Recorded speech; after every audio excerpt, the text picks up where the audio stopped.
Hello student, welcome to Marudra study platform. सबसे पहले आप लोगों से रिक्वेस्ट है, Marudra study platform YouTube channel को सब्सक्राइब करना, लाइक करना और अपने दोस्तों में शेयर करना। आज हम एक नया टॉपिक स्टार्ट करने जा रहे हैं जिसका नाम क्या है, फलन यानी कि फंक्शन। तो सबसे पहले हम सीखते हैं कि फलन क्या होता है। तो हेडिंग डालिए आप, फलन की परिभाषा, डेफिनेशन ऑफ फंक्शन। इसमें आप लिखिए समुच्चय ए से समुच्चय बी पर परिभाषित संबंध आर फलन कहलाता है यदि समुच्चय ए का प्रत्येक अवयव समुच्चय बी के अवयव से अद्वितीय संबंधित हो। अद्वितीय का मतलब क्या होता है? एक और केवल एक, यूनिक। इसे एफ ए से बी द्वारा प्रदर्शित किया जाता है।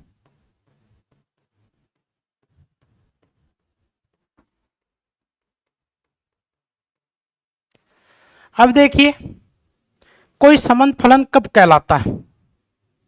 जब समुच्चय ए का प्रत्येक अवयव क्या हो, समुच्चय बी के अवयव से अद्वितीय संबंधित हो। इस प्रकार का संबंध क्या कहलाएगा? फलन कहलाएगा। एग्जाम्पल के द्वारा समझते हैं। देखो, जैसे मान लो कि ये कोई सेट ए है जिसके element A B C D, ये कोई सेट बी है जिसके एलिमेंट 1 2 3 4। इस पर कोई संबंध इस प्रकार से परिभाषित है, ए का प्रतिबिंब 1, बी का प्रतिबिंब 2, सी का प्रतिबिंब 3 और डी का प्रतिबिंब 3। अब आपको ये बताना है क्या ये संबंध फलन है या नहीं। इसी प्रकार से एक एग्जाम्पल और लेता हूं। देखो, ये कोई सेट ए जिसके element A B C D और जिसके एलिमेंट 1 2 3 4, ये सेट बी दे रखा है।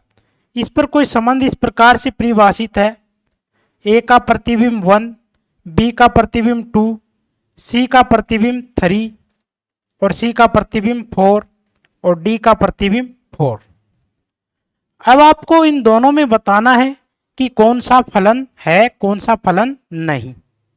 अपनी जो फलन की डेफिनेशन है वो क्या कह रही है? समुच्चय ए का प्रत्येक अवयव क्या होना चाहिए? समुच्चय बी के अद्वितीय अवयव से संबंधित होना चाहिए। तो चेक करते हैं। देखो, यहाँ पे समुच्चय ए का प्रत्येक अवयव समुच्चय बी के साथ क्या बना रहा है? रिलेशन बना रहा है। साथ में क्या होना चाहिए? अद्वितीय संबंधित होना चाहिए। अद्वितीय का मतलब क्या होता है? एक और केवल एक। अब देखो, यहाँ पे ए का प्रतिबिंब क्या है? 1 है, जो कि क्या है? एक ही प्रतिबिंब है, यानी कि क्या हुआ? ये अद्वितीय रिलेशन हुआ। अब इसी प्रकार से बी का रिलेशन 2 के साथ है, ये भी क्या है? अद्वितीय है। इसके अलावा बी का और कोई प्रतिबिंब नहीं है। यहाँ पे सी का प्रतिबिंब क्या है? 3 है, ये भी क्या है? अद्वितीय। इसके अलावा क्या सी का प्रतिबिंब है क्या? नहीं है। अब यहाँ पे डी का प्रतिबिंब भी क्या है? 3। बताओ, क्या डी का प्रतिबिंब 3 के अलावा कोई और है क्या? नहीं है। तो ये कैसा संबंधित है? अद्वितीय संबंधित है, यानी कि एक और केवल एक से। और प्रत्येक एलिमेंट है ना सेट ए का, वो बी से क्या हो रहा है? संबंधित हो रहा है। तो ये क्या हो जाएगा? रिलेशन फलन हो जाएगा। अब यहाँ पे जो दूसरा एग्जाम्पल है, इसमें आप देखिए, सेट ए का प्रत्येक एलिमेंट सेट बी से क्या हो रहा है? संबंधित हो रहा है। हमें क्या चेक करना अब? क्या अद्वितीय संबंधित है क्या? अब यहाँ पे देखो, सी के प्रतिबिंब कितने हैं? 2 प्रतिबिंब है। एक तो सी का रिलेशन 3 के साथ है और एक किसके साथ है? 4 के साथ में, क्या ये अद्वितीय संबंधित है? क्या अद्वितीय का मतलब होता है एक और केवल एक से संबंधित होना चाहिए, लेकिन यहाँ पे तो सी का रिलेशन 3 के साथ है और 4 के साथ है। सी के कितने प्रतिबिंब बन रहे हैं? 2 प्रतिबिंब बन रहे हैं, तो ये अद्वितीय रिलेशन थोड़ी हुआ, अद्वितीय नहीं है, तो ये क्या नहीं होगा? फलन नहीं होगा। इसी प्रकार से आप नोट के रूप में यहाँ पे लिख सकते हो। देखो क्या लिखोगे, यहाँ पे आप समझो, देखो 2 या 2 से ज्यादा अवयवों का एक प्रतिबिंब हो सकता है, लेकिन 2 या 2 से ज्यादा अवयवों का, देखो यहां पे 2 या 2 से ज्यादा अवयवों का एक पूर्व प्रतिबिंब नहीं हो सकता, ठीक है ना। तो आप नोट में लिख सकते हो 2 या 2 से ज्यादा अवयवों का एक प्रतिबिंब यानी कि इमेज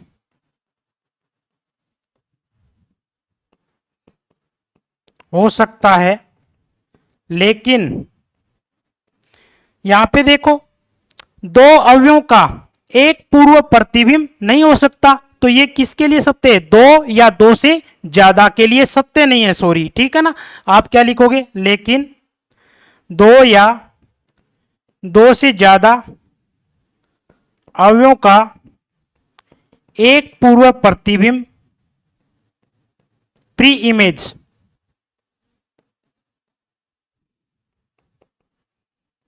नहीं हो सकता।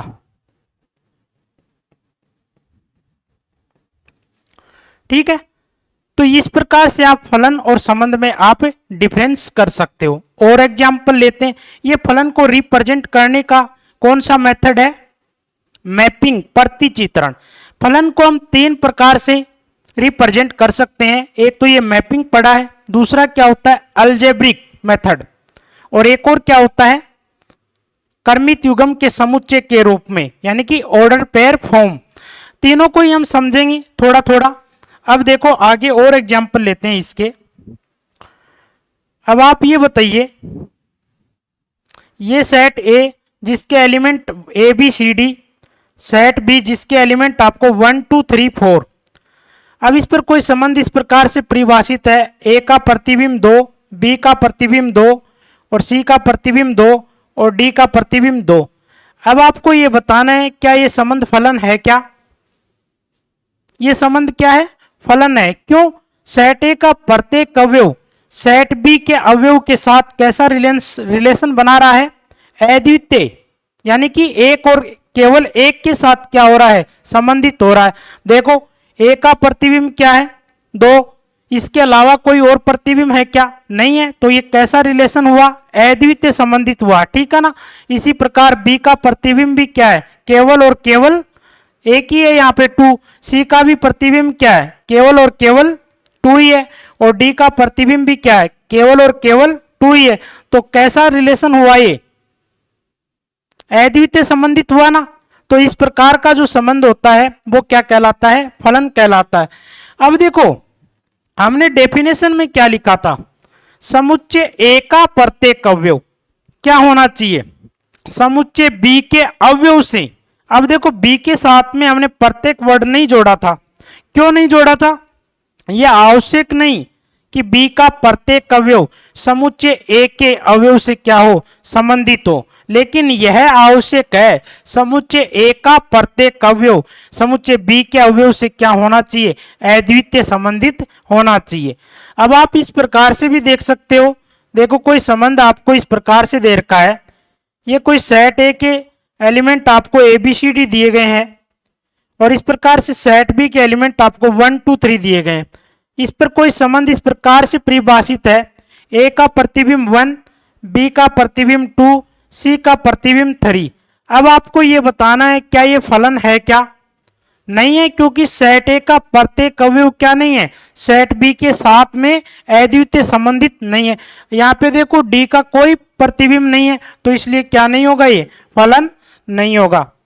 इसी प्रकार से नेक्स्ट हेडिंग डालिए आप अलजेब्रिक मेथड। उसके द्वारा भी समझते हैं कि हम कोई संबंध है उसको फलन किस प्रकार से कह सकते हैं। देखो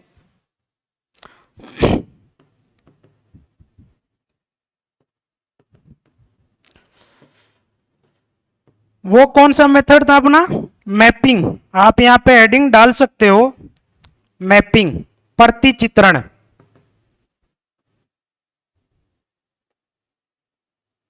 अलजेब्रिक मेथड में क्या होता है, देखो आपको कोई सेट ए दे रखा है जिसके एलिमेंट इस प्रकार से ए बी सी, या चलो इस प्रकार से मान लो आप, इसके एलिमेंट आपको 1 2 3 गिवन है, और साथ में आपको सेट भी दे रखा है जिसके एलिमेंट 2 3 4 आपको दिए गए हैं। अब इस पर एक संबंध इस प्रकार से परिभाषित है, y बराबर x प्लस 1। ठीक है, अब आपको बताना है क्या क्या इस पर परिभाषित संबंध फलन है या नहीं। देखो ए का ए क्या है, यहाँ पे सेट ए के एलिमेंट क्या क्या है, 1 2 3, तो x का मान क्या होता है, सेट ए के अवयव, और y क्या होता है, सेट बी के अवयव। यहाँ पे x बराबर 1 रखेंगे तो y बराबर कितना आ जाएगा, 2। इसी प्रकार से x बराबर 2 रखेंगे तो y बराबर कितना आ जाएगा, 3। x बराबर 3 रखेंगे तो y बराबर कितना आ जाएगा, 4। यहां से आपको क्या देखने को मिल रहा है, सेट ए का प्रत्येक अवयव क्या हो रहा है, सेट बी के साथ में अद्वितीय संबंधित है, तो ये रिलेशन क्या हो जाएगा, फलन हो जाएगा। तो ये क्या होता था अपना अलजेब्रिक मेथड।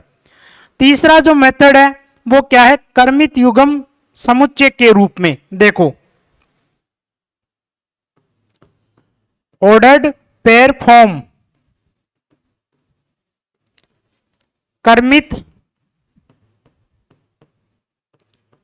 युग्मों के समुच्चय के रूप में।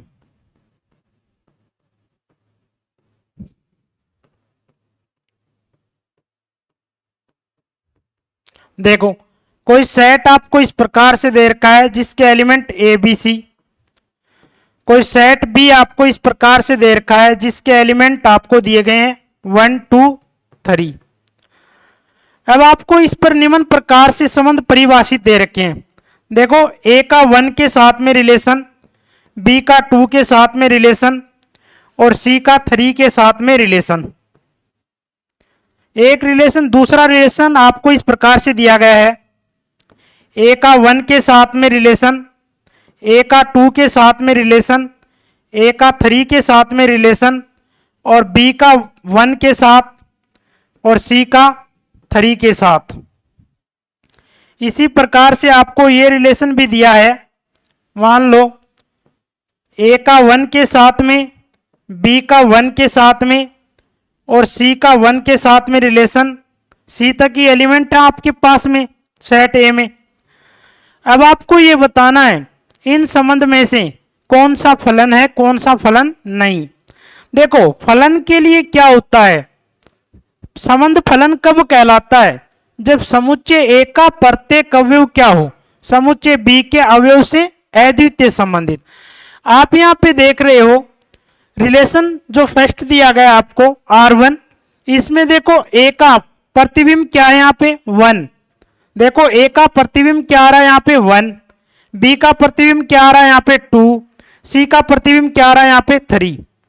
तो सेट ए का प्रत्येक एलिमेंट क्या हो रहा है, सेट बी के साथ में अद्वितीय संबंधित है। अद्वितीय का मतलब एक और केवल एक। यहाँ पे ए का प्रतिबिंब क्या है, केवल और केवल क्या है, 1 ही है, अद्वितीय हुआ ना। इसी प्रकार से बी का प्रतिबिंब भी क्या है, 2, 2 के अलावा और कोई प्रतिबिंब थोड़ी है। तो ये रिलेशन क्या होगा, फंक्शन होगा।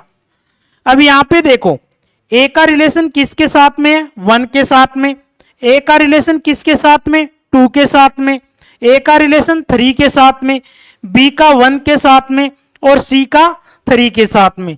तो सेट ए का प्रत्येक एलिमेंट तो क्या हो रहा है, सेट बी के साथ संबंधित हो रहा है। लेकिन आपको एक बात देखने को मिल रही है, क्या ए का जो रिलेशन बन रहा है वो अद्वितीय संबंधित है क्या। अद्वितीय का मतलब क्या होता है, केवल और केवल एक से संबंधित होना चाहिए। लेकिन यहाँ पे देखो ए है वो 1 के साथ भी संबंधित है, ए है वो 2 के साथ भी क्या है, संबंधित है, ए है वो 3 के साथ भी क्या है, संबंधित है। तो यानी कि ए के प्रतिबिंब कितने हुए, 3 प्रतिबिंब हुए, 1 2 और 3।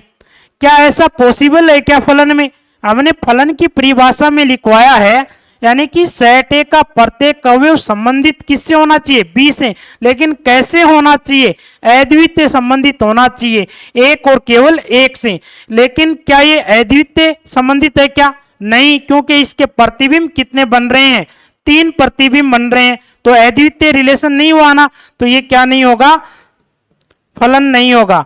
तो इस प्रकार से आप कर्मित युग्म समुच्चय के रूप में आपको कोई संबंध दिया है, तब आप आसानी से बता सकते हो। यदि कर्मित युग्म समुच्चय का जो यानी कि आप एक्स वाई के रूप में लिखते हो, यहाँ पे जो फर्स्ट एलिमेंट होता है वो सेट ए का होता है और जो सेकंड एलिमेंट होता है वो सेट बी का। इसकी यदि रिपीटेशन हो रही है एक्स की, यानी कि कर्मित युग्म का जो अवयव दे रखा है उसके फर्स्ट एलिमेंट की यदि पुनरावृत्ति हो रही है, तो वो संबंध फलन नहीं होगा, क्योंकि उसके जो प्रतिबिंब बन रहे हैं फिर वो एक से ज्यादा बन रहे हैं, तो ये क्या नहीं होगा, फलन नहीं होगा। समझ गए। इसी प्रकार से आप यहां पे देखो R3, ए का प्रतिबिंब क्या है, 1 है, बी का प्रतिबिंब क्या है, 1 है, और सी का प्रतिबिंब क्या है, 1 है। तो देखो सेट ए का प्रत्येक एलिमेंट क्या हो रहा है, सेट बी के साथ में रिलेशन बना रहा है। अब आपको क्या चेक करना, क्या अद्वितीय है क्या, अद्वितीय। ये देखो ए का 1 के अलावा और कोई प्रतिबिंब है क्या, नहीं है। बी का 1 के अलावा और कोई प्रतिबिंब है क्या, नहीं है। सी का 1 के अलावा और कोई प्रतिबिंब है क्या, नहीं है। तो ये कैसा रिलेशन हो रहा है, अद्वितीय संबंधित हो रहा है, तो ये क्या हो जाएगा, फलन हो जाएगा। तो ये फलन को रिप्रेजेंट करने की 3 विधियां थी। इसके द्वारा आप बता सकते हो कि कौन सा संबंध फलन है, कौन सा संबंध फलन नहीं है। एग्जाम में क्वेश्चन आए तो किस प्रकार से आता है, देखो आपको इस प्रकार से रिलेशन मिलेंगे और आपको बताना है कि निम्न में से कौन सा फलन है। 4 ऑप्शन मिलते हैं, तो आसानी के साथ बता सकते हो। यदि ये फर्स्ट एक तो कंडीशन आपको ये चेक करनी है, क्या समुच्चय ए का प्रत्येक अवयव बी के साथ में क्या होना चाहिए, संबंधित। दूसरी कंडीशन क्या होनी चाहिए, संबंधित तो होना चाहिए, लेकिन वो क्या होना चाहिए, अद्वितीय संबंधित होना चाहिए, एक और केवल एक के साथ। ये दोनों कंडीशन कोई संबंध क्या कर रहा है, सेटिस्फाई कर रहा है, तो वो क्या होगा, फलन होगा, अदरवाइज फलन नहीं होगा। तो आप डायरेक्टली देख के भी कर सकते हो, और एग्जाम में इस प्रकार का क्वेश्चन आए तो आप मोर देन 10 सेकेंड में आप कर सकते हो, ठीक है ना। अब नेक्स्ट हेडिंग डालिए आप, परिभाषित फलन।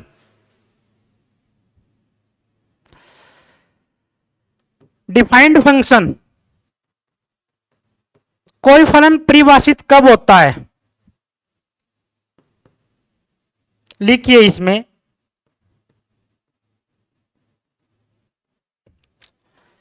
x बराबर a पर फलन f(x) परिभाषित होगा यदि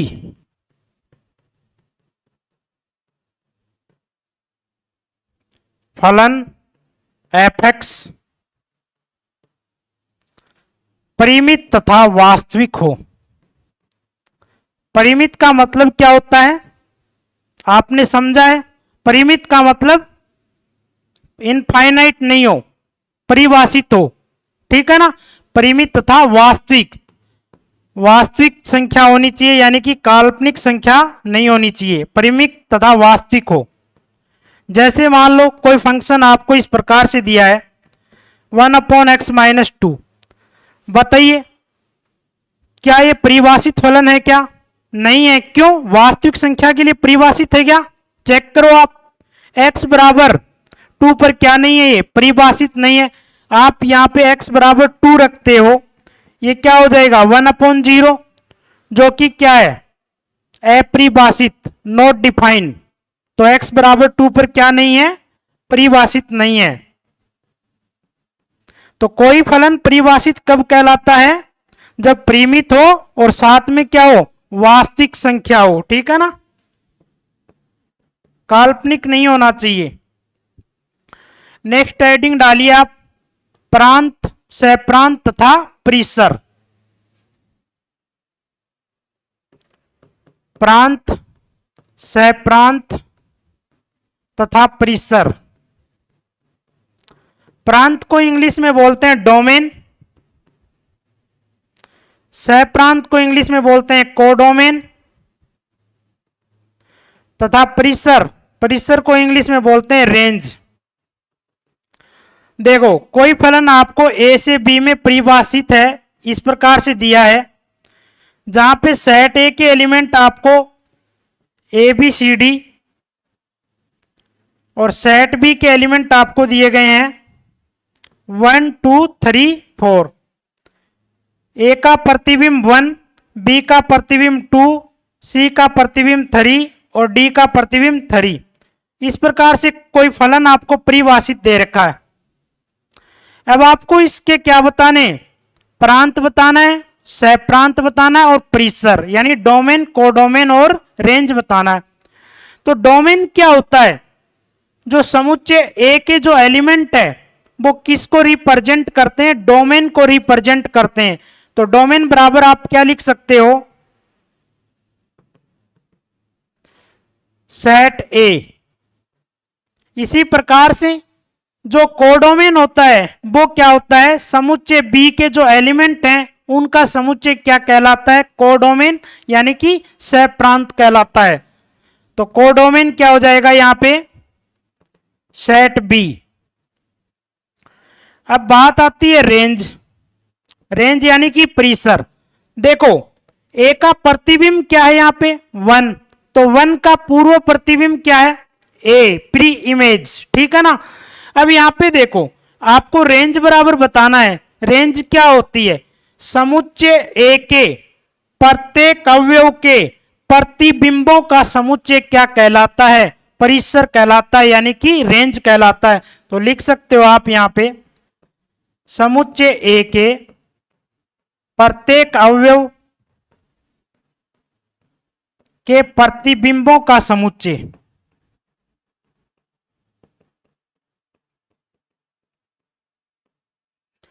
अब देखो यहां पे समुच्चय ए का प्रत्येक अवयव का प्रतिबिंब यहां पे क्या दे रखा है, 1 दे रखा है ए का प्रतिबिंब, बी का प्रतिबिंब क्या है 2 है, और सी का प्रतिबिंब क्या है 3 है, और डी का प्रतिबिंब भी क्या है 3 है। तो आप इनको समुच्चय के रूप में लिखोगे तो क्या हो जाएगा 1 2 3। डोमेन क्या हो जाएगा यहां से ए बी सी डी, और कोडोमेन 1 2 3 4। अब देखो यहां से एक बात आपको देखने को मिल रही है, रेंज होता है वो कोडोमेन का क्या होता है, सबसेट होता है यानी कि उपसमुच्चय होता है। तो आप इस प्रकार से भी लिख सकते हो रेंज सबसेट ऑफ कोडोमेन।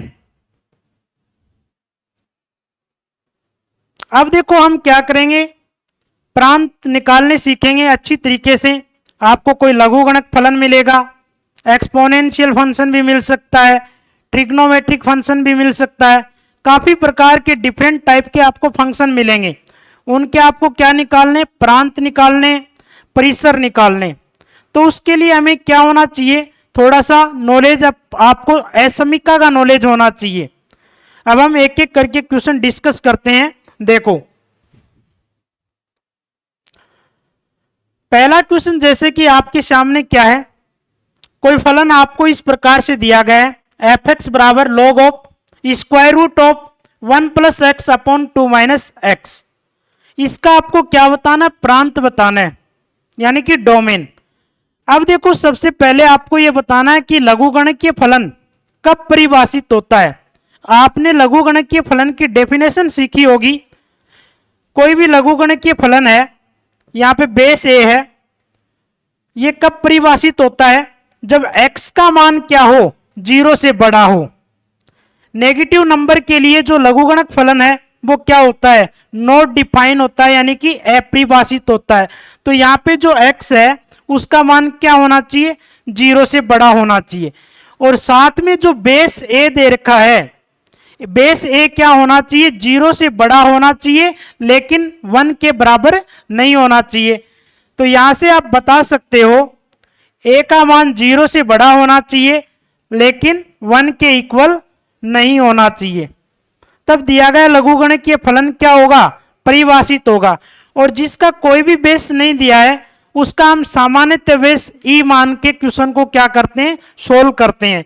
देखो आपको क्वेश्चन ये दिया गया है, अब ये फलन कब परिभाषित होगा, यानी कि ये स्क्वायर रूट के अंदर आपको दिया गया है 1 plus X upon 2 minus X, इसका मान 0 से बड़ा हो तब दिया गया फंक्शन क्या हो जाएगा, परिभाषित हो जाएगा। अब 0 से क्या हो, इसका मान कम हो तब क्या ये फलन परिभाषित होगा क्या, नहीं, क्योंकि नेगेटिव नंबर के लिए पहली बात तो स्क्वायर रूट के अंदर नेगेटिव नंबर आएगा, वो कैसी संख्या आएगी, काल्पनिक संख्या आएगी। उसके लिए क्या होता है, कोई भी फलन हो नॉट डिफाइन होता है, ठीक है ना।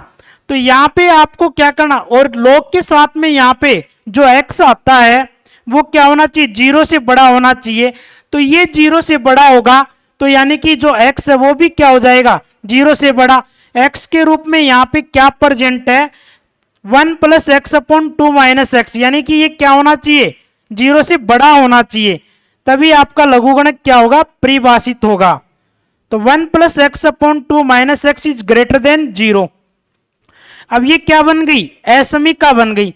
अब असमीका को सोल्व करने का एक वैविक कर्व मेथड होता है, उसकी सहायता से हम क्या करते हैं, इसको सोल्व करते हैं। सबसे पहले जो बहुपदीय व्यंजक होते हैं उसके हम क्या करते हैं, फैक्टर करते हैं, ठीक है ना, और उसको फिर क्या करते हैं, फैक्टर की सहायता से हम x की जो रूट है आप रूट निकालते हो और उसको संख्या रेखा पर प्लॉट करके आप निकालते हैं वैविक कर्व मेथड से। देखो लेकिन सबसे पहले आपको क्या जरूरी है, x का जो कोफिशिएंट होता है यानी कि गुणांक, उसको क्या करना जरूरी है, इकाई करना जरूरी है। यहाँ पे x का कोफिशिएंट यहाँ पे देखो क्या है, -1 है, ऊपर तो +1 है, ठीक है, कोई दिक्कत नहीं। इसको इस रूप में लिख सकते हैं x प्लस 1 अपॉन माइनस, यहाँ से कॉमन ले लिया, x माइनस का 2 इज ग्रेटर देन 0। क्या अभी x का कोफिशिएंट इकाई हुआ क्या, नहीं हुआ, क्योंकि अभी क्या है, नेगेटिव साइन है। इसलिए इसको पॉजिटिव करने के लिए हम क्या करेंगे, माइनस का मल्टीप्लाई करेंगे, दोनों साइड मल्टीप्लाई करेंगे। एक बात हमेशा ध्यान में रखनी है, असमीका में यदि नेगेटिव साइन का हम मल्टीप्लाई करते हैं तो असमीका का साइन क्या हो जाता है, बदल जाता है, ठीक है ना। देखो तो इसका साइन बदलेगा तो क्या हो जाएगा, 1x plus 1 upon x minus 2, इसको क्या लिख सकते हो, x plus 1 upon x minus 2 is less than 0, ठीक है। अब यहां से आप x का मान निकाल सकते हो, कैसे सोल्व करोगे असमीका को आप, वैविक कर्व मेथड से। तो सबसे पहले आप रूट निकाल लो, x के जो मूल है वो निकाल लो 0 के बराबर रखकर। तो मूल निकालेंगे तो क्या क्या आ जाएंगे, एक तो आ जाएगा -1 और एक क्या आ जाएगा 2। अब आप इसको संख्या रेखा पर प्लॉट करो, यहाँ पे देखो -1 और यहाँ पे 2, यहाँ पे इंफिनिटी और यहाँ पे -∞। अब जो वैविक कर्व मेथड होता है वो क्या होता है, दाईं तरफ से आप प्लस चिन्ह लेके चलते हो और फिर आप क्या करते हो, जो फैक्टर होते हैं ना उस पर पावर देखते हो। यदि पावर ऑड पावर है जब तो चिन्ह है वो क्या हो जाएगा, परिवर्तित, और यदि पावर इवन है तब चिन्ह परिवर्तित नहीं होगा। अब यहाँ पे देखो हमने क्या लिया, प्लस लिया, यहाँ पे दाईं तरफ से हम क्या लेते हैं, प्लस चिन्ह। अब यहाँ पे 2 कहां से निकाला था हमने, यहाँ से। अब देखो इसकी पावर क्या है, ऑड पावर है, तो ऑड पावर है तो इस चिन्ह को हम क्या करेंगे, बदलेंगे, प्लस है वो किस में बदल जाएगा, माइनस में। अब देखो ये -1 कहां से निकाला हमने, x प्लस 1 से। अब इसकी भी पावर क्या है, ऑड है, तो यहाँ पे भी चिन्ह क्या होगा, चेंज होगा, तो माइनस को हम किस में कन्वर्ट कर देंगे, प्लस में।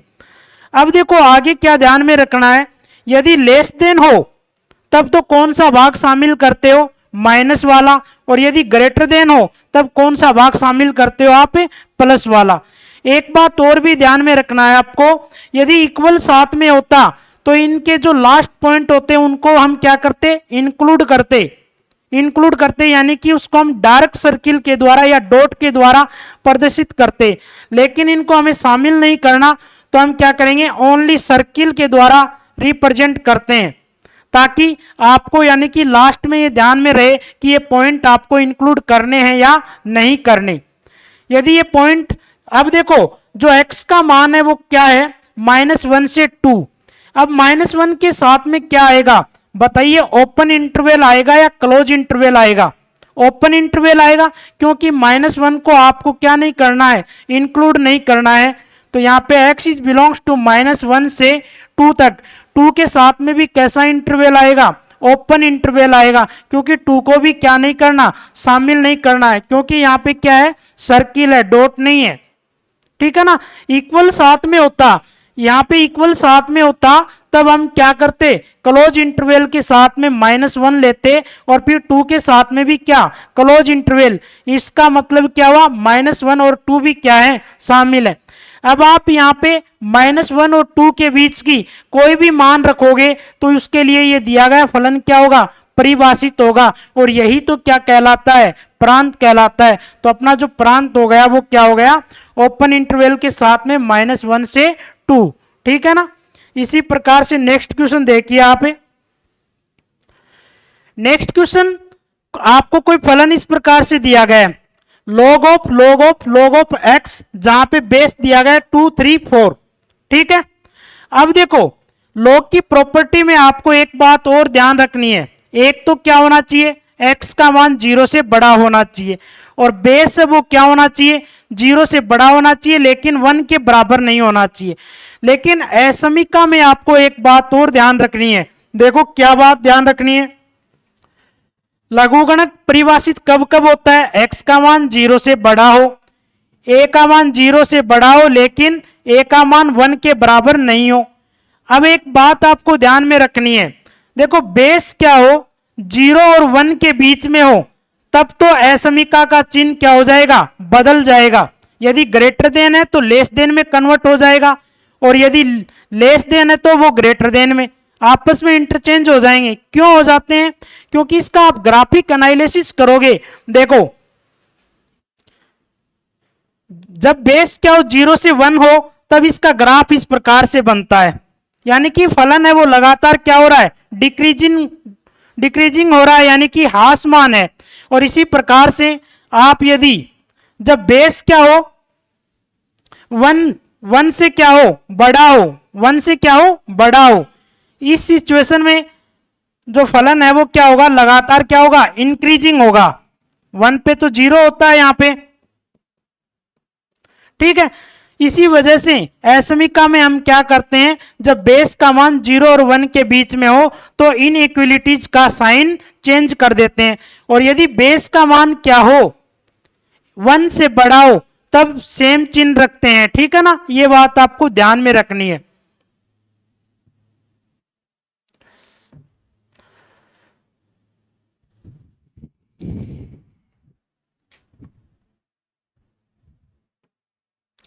यहां पे देखो आप, फलन इस प्रकार से दिया गया आपको, तब क्या होना चाहिए, log परिभाषित कब होगा, जब log 4x बेस में 3 4 है, इसका मान क्या हो, 0 से बड़ा हो, क्योंकि यहां पे देखो x की जगह क्या प्रेजेंट है, log x, बेस जहां क्या है 3 4, इसका मान क्या होना चाहिए, 0 से बड़ा होना चाहिए, और यहाँ पे बेस क्या है 2 है, तो असमीका पर कोई भी प्रभाव नहीं पड़ेगा। आपको लेस देन है तो लेस देन ही लिखना, कोई भी चिन्ह बदलना नहीं है। ठीक है ना। अब देखो log ऑफ x बेस जहां पे क्या है 3 4, इसका मान क्या होगा, 0 से बड़ा होगा। अब देखो यहां पे बेस 3 है, अब इसको बेस 3 यहां पे क्या करोगे आप, एंटी लॉग लो, या इस प्रकार से लिख सकते हो log ऑफ x बेस जहां पे क्या 4, यहां पे 3 इधर जाएगा तो क्या हो जाएगा 3 की पावर 0, जिसका मान क्या होता है 1। अब इसी प्रकार से इसको लिखोगे, ये 4 इधर जाएगा तो क्या लिखोगे 4 की पावर 1, तो x का मान होगा वो क्या होगा, 4 से बड़ा होगा। ठीक है ना। तो इंटरवल फॉर्म में आप यदि इसको दर्शाना चाहो तो कैसे दर्शाओगे, x इज बिलोंग्स टू, बताइए 4 के साथ में ओपन इंटरवल आएगा या क्लोज, क्योंकि साथ में इक्वल नहीं है तो आप कैसा इंटरवल लोगे, ओपन 4 से, और इंफिनिटी के साथ हमेशा कैसा इंटरवल आता है, ओपन इंटरवल आता है। तो x का मान हो गया वो क्या हो गया 4 से इंफिनिटी, इसके बीच में आप कोई भी मान रखिए, इसके लिए क्या हो जाएगा, फलन परिभाषित हो जाएगा, और यही क्या कहलाता है, x का मान प्रांत कहलाता है। नेक्स्ट क्वेश्चन देखिए आप, सेम एज इट इज ही क्वेश्चन है, कोई भी बेस नहीं दिया है तो ई मान के करते हैं हम। यानी कि इसका मान क्या होना चाहिए, 0 से बड़ा होना चाहिए। तो log x is greater than 0। इसको किस प्रकार से लिख सकते हैं, log x, यहाँ पे बेस ई मानते तो e की पावर 0 का मान कितना हो गया, 1। अब इसको हम क्या लिख सकते हैं, x is greater than e की पावर 1, यानी कि जो x का मान है वो क्या होना चाहिए, e से बड़ा होना चाहिए। इंटरवल फॉर्म में लिखोगे तो क्या हो जाएगा, x is belongs to e के साथ में कैसा इंटरवल, ओपन, क्योंकि e को हमें इंक्लूड नहीं करना है। तो e का मान, x का मान e से इंफिनिटी तक हो जाएगा, ठीक है ना। इसी प्रकार से आप इसका डोमेन निकाल लिए। देखो कोई फलन इस प्रकार का हो, अब यहां पे देखो डिनोमिनेटर के रूप में क्या नहीं होना चाहिए, 0 नहीं होना चाहिए, एक कंडीशन तो ये, और एक क्या, स्क्वायर रूट के अंदर जो ये संख्या है वो नेगेटिव होगी तो उसके लिए क्या फलन परिभाषित होगा, क्या नहीं होगा। तो कहने का मतलब है x square minus 1 is greater than 0 होना चाहिए, उसके लिए दिया गया फलन क्या हो जाएगा, परिभाषित। अब देखो एक्स स्क्वायर माइनस का 1 इज ग्रेटर देन 0, हमने इक्वल 0 क्यों नहीं लिया भाई, स्क्वायर रूट तो क्या है, इक्वल के लिए डिफाइन होता है, लेकिन यहाँ पे डिनोमिनेटर के रूप में है तो यहाँ पे 1/0 आ जाएगा, वो क्या हो जाएगा, नॉट डिफाइन, इसलिए इसका मान हमने क्या लिया, 0 से बड़ा। अब इसके आप फैक्टर कीजिए, x माइनस का 1 और x प्लस का 1 इज ग्रेटर देन 0। अब संख्या रेखा पर आप x के जो रूट हैं यानी कि x के जो मान है वो प्लॉट कीजिए, क्या हो जाएंगे, माइनस का 1 और 1, ठीक है, ये इंफिनिटी माइनस का इंफिनिटी।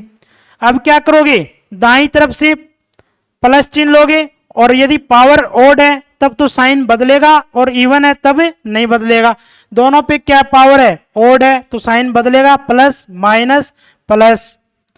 अब देखो क्या है, ग्रेटर देन है, क्या है भाई, ग्रेटर देन है, तो ग्रेटर देन है तो कौन सा डिपार्टमेंट शामिल करेंगे हम, प्लस वाला शामिल करेंगे, ठीक है ना।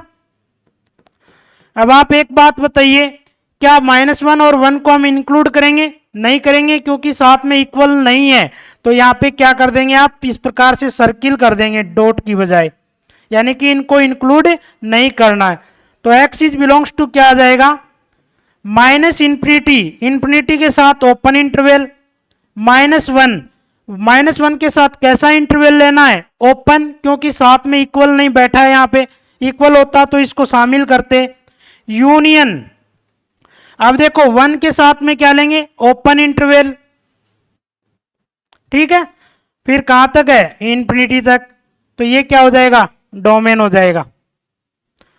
ठीक है, आज के लिए हम इतना ही करते हैं, नेक्स्ट क्लास में भी हम 20-30 क्वेश्चन डोमेन के बढ़िया बढ़िया क्वेश्चन डिस्कस करेंगे, फिर उसके बाद में हम रेंज पढ़ेंगे, फिर उसके बाद में हम फलन के प्रकार पढ़ेंगे, और फलन के प्रकार पढ़ने के बाद में हम आवर्ती फलन पढ़ेंगे, सम विषम फलन पढ़ेंगे।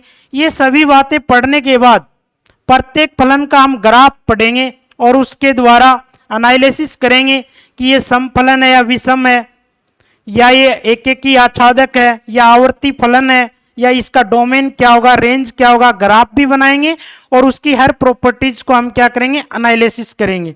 ठीक है, आज के लिए इतना ही काफ़ी।